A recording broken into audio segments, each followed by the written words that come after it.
Hello and welcome to a Washer Gareth commentary. I'm going to be using the Peacekeeper with the EOTech Sype with a stencil reticule and the suppressor attachments. Now, I did take a break yesterday from doing the DLC, I'm not sure what to call it to be honest, the DLC map gameplays or whatever. So yeah, I did take a break from doing it yesterday because summer has broke in the UK and it's, well, it's sunny, it's warm. It's a bit windy, I mean it could be better, but it's brilliant compared to what we normally get here in the UK. So anyway, on to the gameplay. That kind of rhymed, didn't it? UK gameplay. Anyway, back onto the gameplay. I did say before that Magma is my least favourite map out of the Uprising DLC, and it probably still is, but this gameplay you're watching here is my highest KD gameplay on the new Uprising maps, which is a bit weird, seems as though I don't like this map. But yeah, I did do pretty well on it, and that's why you're not seeing a Vertigo gameplay today, because I thought this gameplay is much more impressive than the one I have on Vertigo. Now, I'm not using a reflex sight, like I said I would do. I said I'd use a reflex sight on all of the SMGs, well, not all the SMGs, but on the SMGs I use in this gameplay, in these gameplays. But I thought I'd change it up and use the EOTech sight, simply because it's a lot better than the reflex for the Peacekeeper, simply because of the higher magnification. And it just makes it a lot easier to use, especially with the low recoil that the Peacekeeper has. And that guy was such an easy kill because he'd already damaged himself by walking across the lava, which is not Magma. I take Geology as a GCSE, and Magma is the exact same substance as lava, but it turns into lava once it is reached the surface. If it's still underground, then it is Magma. But of course, on this map, it has reached the surface, and so this map should be called Lava. But lava and magma, you know, magma sounds a lot better, so they went with that, even though it's not correct. So, in the Vertigo gameplay, which you're going to see soon, I'm using the MP7, but I'm not using a sight on it, simply because the MP7's iron sights are brilliant, and I don't need a sight for them. Same goes with the Scorpion and the Chicken, if I was going to use them, or the Tricom. They don't need sights, because their iron sights are brilliant. And if the Vector's iron sights are pretty good as well. But the Vector, I would probably use a sight if I was going to go for a gameplay with it.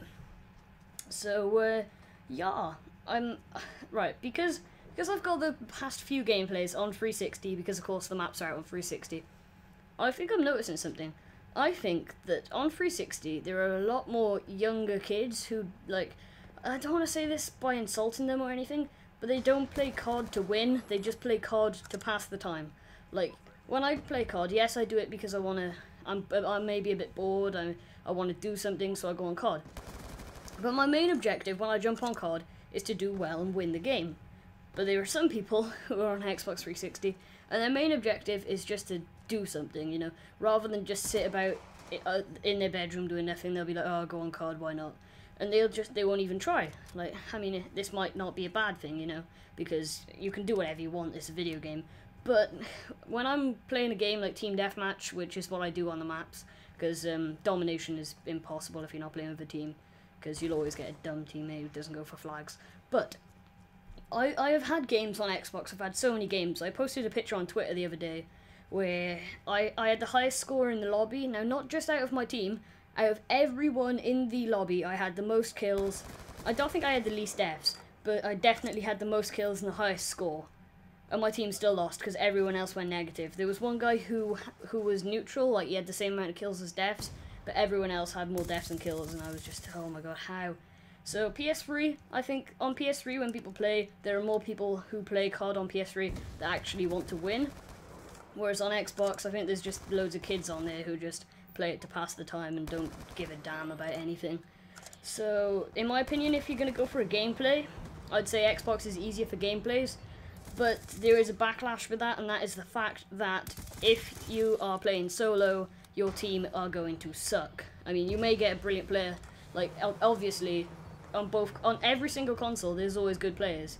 But the likelihood is, if you're playing on Xbox, you're going to be in a lobby, and some people on your team are going to be bad, some people on the enemy team are going to be bad, and overall, there's a lot worse players on Xbox. I don't know why people say PS3 is easier for gameplays, because in my experience, it isn't. And I'm not sure if that's because I'm Prestige Master on PS3 and I'm only first Prestige in this gameplay. I was only first Prestige, but now I'm second Prestige on Xbox. And the gameplay's nearly over. I get killed here, one off my first ever 20 gun streak on Xbox. And I decided, you know what, I'm going straight for the revenge kill with a Hellstorm. So there you go, guys. Quick commentary about Xbox versus PS3 and the gameplay. And yeah, if you want to go for gameplays, play on Xbox. Bye.